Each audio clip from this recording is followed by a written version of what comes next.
অঞ্জলিস কিচেনে আপনাদের সকলকে স্বাগত। বন্ধুরা, আজ আমি করে দেখাবো ডিমের ডেভিল। এই ডিমের ডেভিল কিভাবে বানাই আপনারা দেখতে থাকুন বন্ধুরা। প্রথমে কড়াইয়ে কিছুটা জল নিয়ে নিয়েছি আর তার মধ্যে কিছু ডিম সিদ্ধ বসিয়েছি। এইভাবে প্রায় ডিম সেদ্ধটা আমার হয়ে গেছে, নাড়াচাড়া করে নামিয়ে নিলাম বন্ধুরা। তারপরে এক এক করে ডিমের খোসাগুলোকে আমি ছাড়িয়ে নিচ্ছি। ডিমের মধ্যে একটু না খোসা লেগে থাকে, সেই দিকে লক্ষ্য রাখতে হবে বন্ধুরা। তারপরে আমি বন্ধুরা পুরটা বানিয়ে নিয়েছি। ওই প্রথমে কড়াইয়ে তেল দিয়ে গোটা জিরে শুকনো লঙ্কার ফোড়ন দিয়ে পেঁয়াজ ছেড়ে দিয়েছি। তারপর পেঁয়াজটা ভালো করে ভাজা ভাজা করে টমেটো দিয়েছি, আদা রসুন বাটা দিয়েছি আর হলুদ লঙ্কা গুঁড়ো দিয়ে কষিয়ে নিয়েছি। সব শেষে ধনিয়া পাতা ছড়িয়ে আর গরম মশলা ছড়িয়ে দিচ্ছি বন্ধুরা। এটা আমি দেখাতে পারিনি বন্ধুরা, এর জন্যে আমাকে ক্ষমা করবেন। তারপরে মোটামুটি পুর আমার রেডি হয়ে গেল। এইবারে ডিমগুলোকে ভালো করে আরও পরিষ্কার করে আমি ছাড়িয়ে রেখে দিলাম। রেখে দেওয়ার পরে এবারে ডিমগুলোকে নিয়ে ছুরির সাহায্যে সমান করে হাফ হাফ করে কেটে প্লেটের মধ্যে রাখছি বন্ধুরা। ওই পুরের সাথেই রেখে দিচ্ছি। এইভাবে সমস্ত ডিমগুলোকে এক এক করে ছুরির সাহায্যে বন্ধুরা কেটে নিচ্ছি। মোটামুটি আমার ডিম কাটা হয়ে গেল।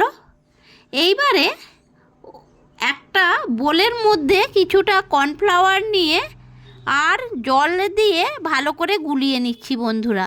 এটা ব্যাটারের জন্যে, কেননা ব্যাটারটা ভালো করে করতে হবে।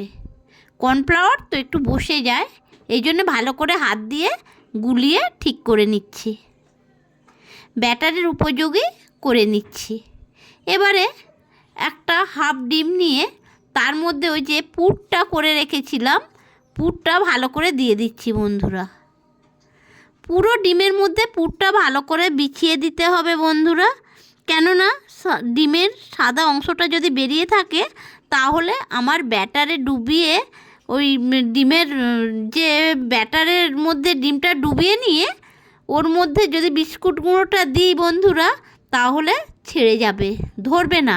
যার জন্যে পুরটা দিয়ে ভালো করে আমাকে রেডি করতে হবে আমার ডিমের ডেভিলের, গোটা ডিমের ডেভিলটাকে গড়ে নিতে হবে এইভাবে। তো আমি ওই আর একটা ডিম নিয়ে তার মধ্যে এই পুরটা ভালো করে বিছিয়ে বিছিয়ে দিয়ে দিলাম বন্ধুরা। এইভাবে প্রায় সমস্ত ডিমগুলোকে আমি এইভাবে ডিমের ডেভিলের আকারটা দিয়ে দিলাম। দেখুন বন্ধুরা, আমার প্রায় গঠন করাটা শেষ হয়ে গেছে। শেষ হয়ে যেতে এইবারে আমি গোলার মধ্যে ডুবিয়ে ডিমের ডেভিলগুলোকে গোলার মধ্যে ডুবিয়ে আবার বিস্কুটের যে গুঁড়োটা করে রেখেছি, বিস্কুটের গুঁড়ো, ওই গুঁড়োর মধ্যে ডুবিয়ে নিচ্ছি বন্ধুরা। ভালো করে ডুবিয়ে নিলে পরে গায়ে যেন একটা কোট হয়ে যায় ওই বিস্কুটের গুঁড়োর। এইভাবে আমি সমস্ত ডিমগুলোকে ওই গোলার মধ্যে ডুবিয়ে, মানে কর্নফ্লাওয়ারের গোলার মধ্যে ডুবিয়ে বিস্কুট গুঁড়ো দিয়ে ভালো করে কোট করে নিচ্ছি বন্ধুরা। আমার হয়ে গেল সমস্ত ডিমের ডেভিলটা গড়া।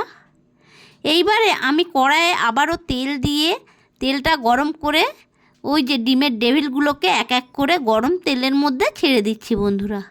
দেখুন বন্ধুরা, লাল লাল করে আমার ভাজাও হয়ে গেছে। এক এক করে এবারে প্লেটের মধ্যে ভাজা ডিমের ডেভিলগুলো আমি তুলে নিচ্ছি বন্ধুরা।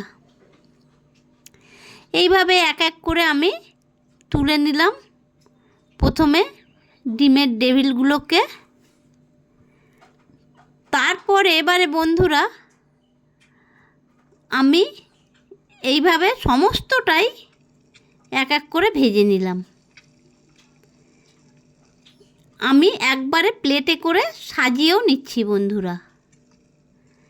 দেখুন আমি কিভাবে ডিমের ডেভিলগুলো সবটা আমার ভেজে নিলাম।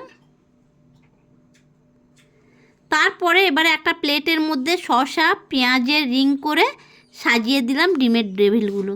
দেখুন বন্ধুরা কত সুন্দর লাগছে।